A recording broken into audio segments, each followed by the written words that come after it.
What's up, guys? Rainer here, back after a long break, bringing you some more Smite. I've left this video a little long, just so here at the beginning, I can get into what has been going on.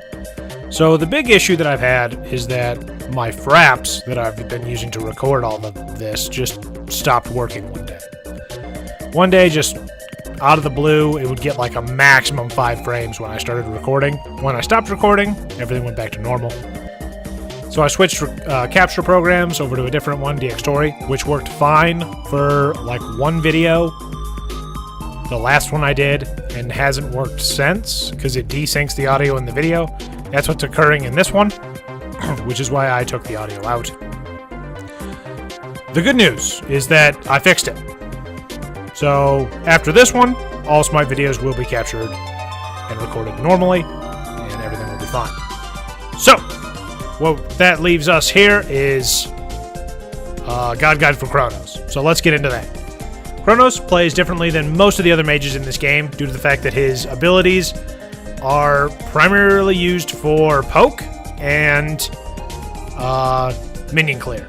So you see his 3 there, stop time, which is used primarily for minion clear and initiating against other gods. It shoots in a straight line, hits any enemy that it hits, takes damage, capping out at about 110 damage. Then the damage is applied again, and the enemy is stunned for a full second, leaving them open for follow-up. The perfect follow-up for that would be Time Rift, his 1. It's a small AoE that he places on the ground that deals 260 maximum damage plus 85% of your magical power. It's probably one of the most difficult abilities to hit in the game. I would list it in probably the top 5 at least to land.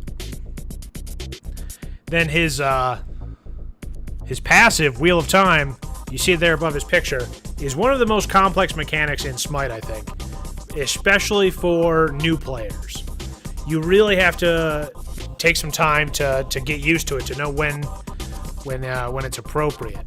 And that being said, let's talk about his passive and his 2 work together very symbiotically. His 2 activates and stops the Wheel of Time in one of the 4 sections in it. We'll get onto what his 2 actually does besides that in a minute. So when you activate his 2 in one of the 4 sections, it stops the Wheel of Time and applies an effect to Chronos. The top section is section 1, and they move clockwise around that, 2, 3, and 4. Section 1 gives him a 1.5% health recovery, and that's 1.5% of his maximum health. So it recovers 1.5% every second for 7 seconds. It's a decent sustain for early game. It loses a lot of its potency when you get towards the end because there's just other things that in the wheel that you can use that are much better. Section 2, he gets a 75% mana refund on all of his abilities, and Chronos is very mana hungry on his abilities, so that's a very good way to manage your mana. His ultimate, for example, uses 100 mana, so if you activate the Section 2 of Wheel of Time, it only costs 25. Section 3 gives him a 20% magical power bonus, so his magical abilities do more damage. It's good for when you get into initiating a team fight. So right before you launch your entire kit, dropping into Section 3 is a good way to make sure you get all of the bang for your buck. And then Section 4 adds 35% magical power to your basic attacks. So your magical power, you want to get that spiked pretty early in the game, which we're going to reflect in our Conquest build, just so that your Section 4, which I call Section 4 your finisher. You use that to finish your enemies. So usually the way that I roll Chronos is I'll drop his 3 and then his 1, and depending on how high or low the enemy is, you'll see that you activate your 4th section of Wheel of Time and then go in with your auto attacks to finish them off. Now, his Accelerate, the 2 that you activate, does something else on its own, besides just stopping the Wheel of Time. It also allows him to move faster. The speed that it increases is at the initial, it's 20%. And, well, it's 24%.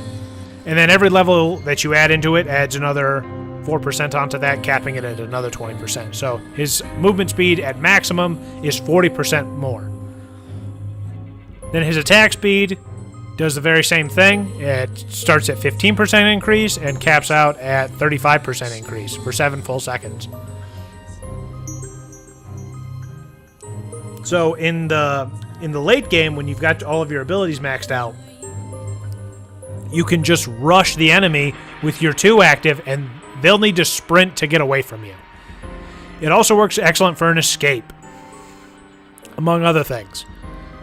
You'll see Chronos' ultimate right there, where he rewinds time back and saves him. He recovers 8 seconds of damage. So if you get ganked, you activate that and go back 8 seconds to where you weren't ganked and regain all of the health and mana that you lost. The ability costs 100 mana, so that doesn't factor into the mana that you gain back. So now that we've covered his entire kit, let's get into his Conquest build. In the way that you're going to want to try to play Chronos.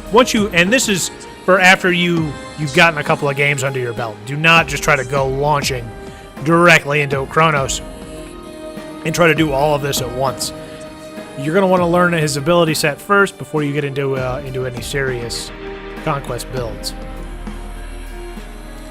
So this is my recommended Conquest build for Chronos, and this is for solo or mid lane. The first item you're going to want to get is Demonic Grip. Demonic Grip allows your auto attacks to reduce the enemy's magical protections. So when you go in on an enemy, it'll allow your auto attacks to weaken them, and if you can drop your 3 or your 1 once they're far enough away to finish them off. And, you know, I know what you're thinking. Why not boots? Because Chronos' Accelerate allows him to not require boots for the movement speed. That's mainly what boots give you, is the movement speed at the beginning so that you can escape when you need to. I would also recommend Vampiric Shroud and Sprint, just because when your Accelerate's down, you can still get away. Because Chronos doesn't have any leaps or teleports or anything of that nature. He has to walk it all the way out when he gets in trouble. Your next item that you're going to want to pick, Rod of Tahuti. Rod of Tahuti is an excellent item for late game, but surprisingly enough, we're going to pick it up really early on Chronos. It's a lot of front loading of your money, but it makes a big difference, especially when your magic abilities don't scale particularly well in the late game. So getting that magic power early makes you actually a lot stronger than you should be at the early game. The next item you're going to want to pick up, very situational on its own, but the one thing that you need to get is Mana Pool. You've got to increase your mana. I recommend, personally, Book of Thoth, just because you're clearing minions on your own anyway. Might as well go towards something.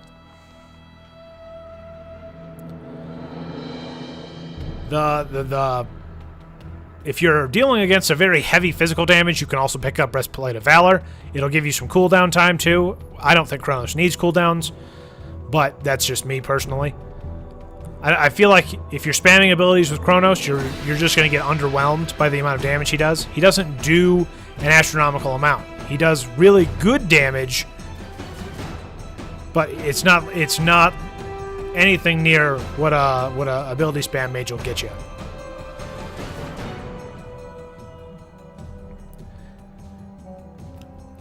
Next item that you're going to pick up, your boots. Finally, time to get some boots on you. So you move actually much faster for your mid to late transition.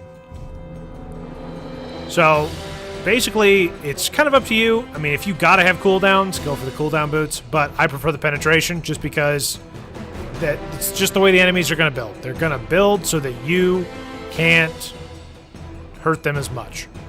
Because when you get Tahuti early, people are gonna be real surprised by the damage you do.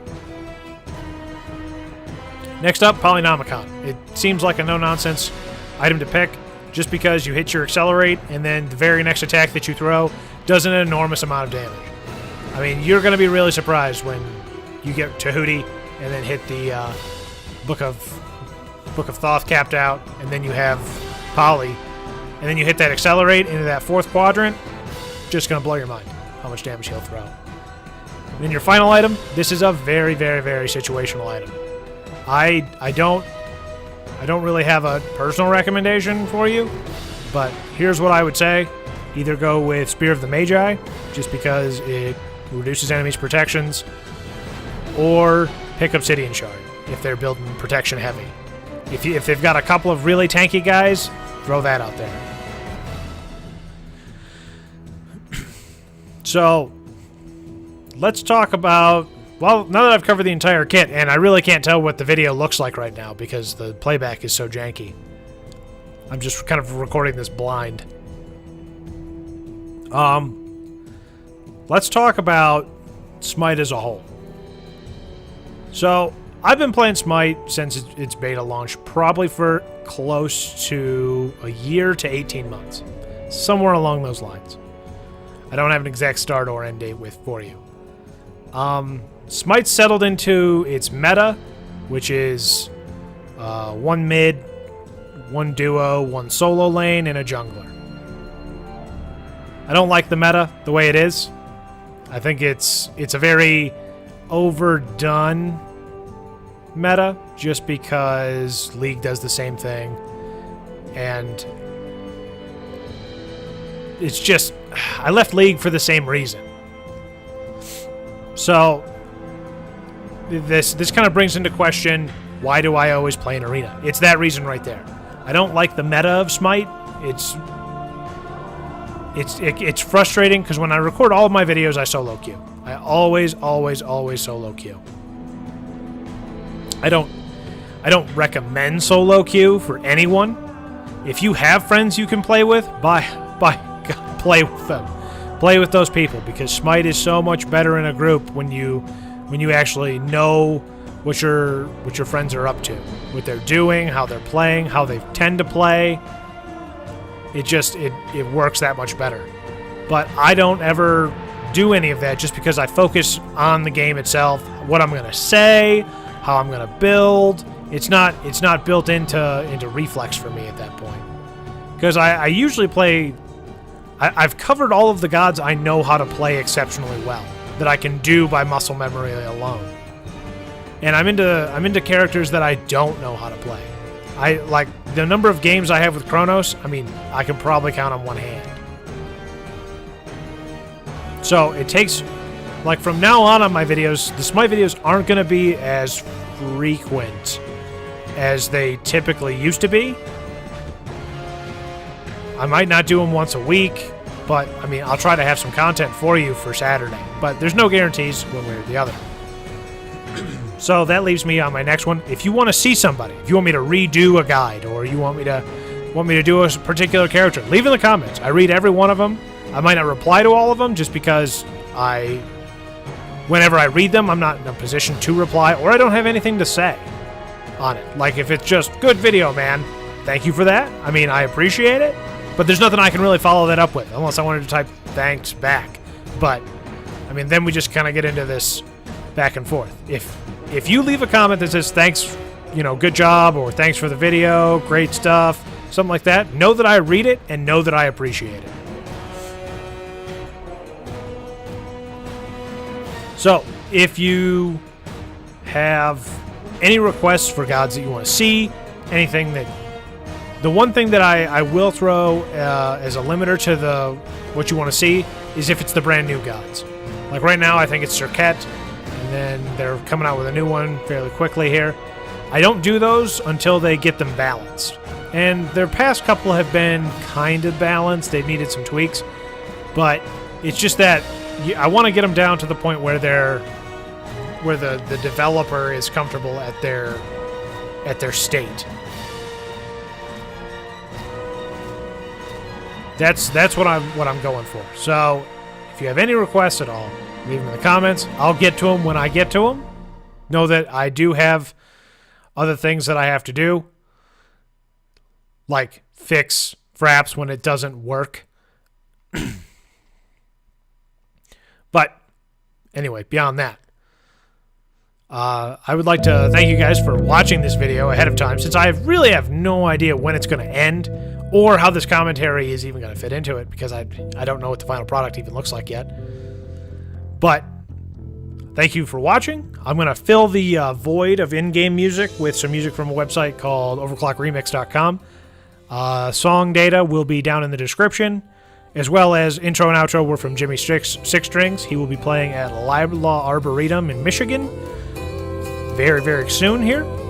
So if you get the opportunity to pick that up, by all means go see him. He's amazing and a good friend of mine. So it's all about supporting your friends.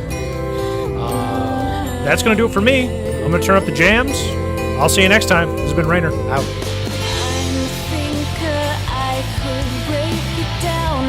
Shooter, a drastic baby. Agitate, jump out, feel it in the will. Can you talk about deep sea with me? I'm a thinker, I could break it down. I'm a shooter, a drastic baby. Agitate, jump out, feel it in the will. Can you talk about deep sea with me?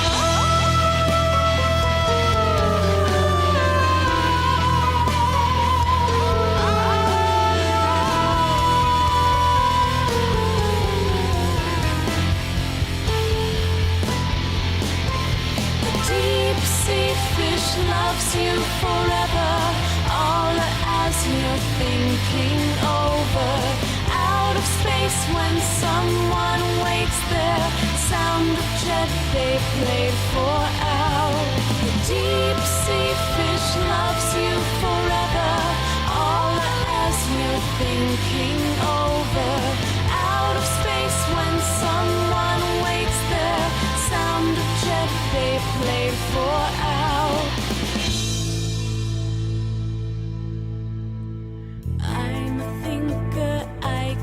Break it down, I'm a shooter, a drastic baby. Agitate, jump out, feel it in the will. Can you talk about deep sea with me? I'm a thinker, I could break it down. I'm a shooter, a drastic baby. Agitate, jump out, feel it in the will. Can you talk about deep sea with me? Loves you forever, all as you're thinking over. Out of space when someone waits there, sound of jet they played for.